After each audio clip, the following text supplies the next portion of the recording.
कि नैब पर जिस किस्म की तनकीद हो रही है, ये तनकीद बनती है या नहीं? ख्वाह वो जमानत, जब हिफाजती जमानत ली गई तब जिस तरह से नैब वहाँ मौजूद थी और जिस तरह से उन्होंने हर चीज़ पर सर तस्लीम खम किया, और गुज़िश्ता रोज़ भी हमने देखा कि जब अपील सज़ा के ख़िलाफ़ बहाल हो रही थी तो उस पर भी उन्होंने किसी किस्म का कोई एतराज़ जो है वो नहीं लगाया। देखिए नादिया, नैब पे तनकीद तो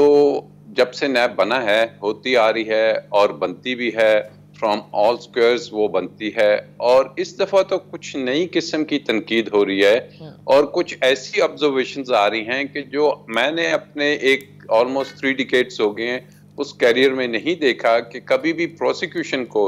या इन्वेस्टिगेटिंग एजेंसी जो होती है उसको इस मुल्क की एक हाई कोर्ट ये कहने पे मजबूर हो जाए कि जी क्या आपने जो सजा कराई, आपने जो रेफरेंस भेजा,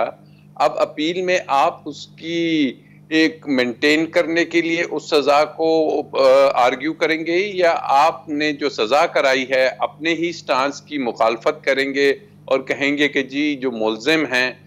उन जो मुजरिम है बल्कि आप उनको इक्विटल दे दिए जाए। So this is something very pathetic, और ये एक ऐसा चीज है कि जिस पे जितनी भी शर्मिंदगी इंसान उठा सकता है वो कम है, क्योंकि दैट इज द रीजन हम दुनिया में एक रूल ऑफ लॉ की जो इंडेक्स है उसमें we have travel like at the bottom, और बॉटम में अगर 2-4 मुल्क रह गए हैं तो गालिबन हमारी कोशिश और जुस्तजू है कि उसको हम एंड पे पहुंच जाए। अदरवाइज देखिए, नैब भले से माजी में जब से since its inception political victimisation करता रहा, आर्म ट्विस्टिंग करता रहा, किंग्स पार्टीज बनाता रहा, और नैब को जो हमने देखा है, नैब में एक आम आदमी तो अगर जब इन्वॉल्व हो जाता है तो ट्रस्ट मी कि वो उसके ऊपर इतना प्रेशर और इतना दबाव और नैब की पूरी एक्टिव टीम्स आ जाती हैं कि उसका निकलना मुश्किल है। लेकिन ये मियाँ साहब का एक जो कन्विक्शन हुई, जो अब लग रहा है कि घुटल हो जाएगी, मां सिवाय इसके या इमरान खान साहब को एक पॉलिटिकली मोटिवेटेड केस में जो तोशा खाना का बना के इन्होंने एक सजा दी,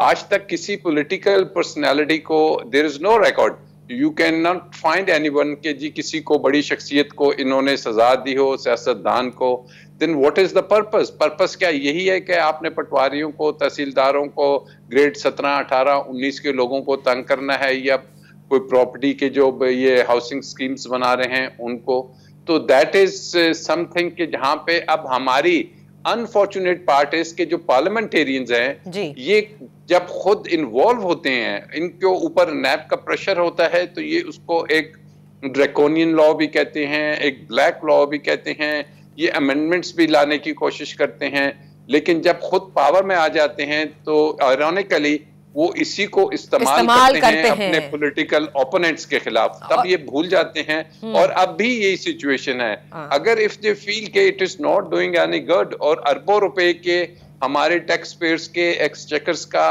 उस पे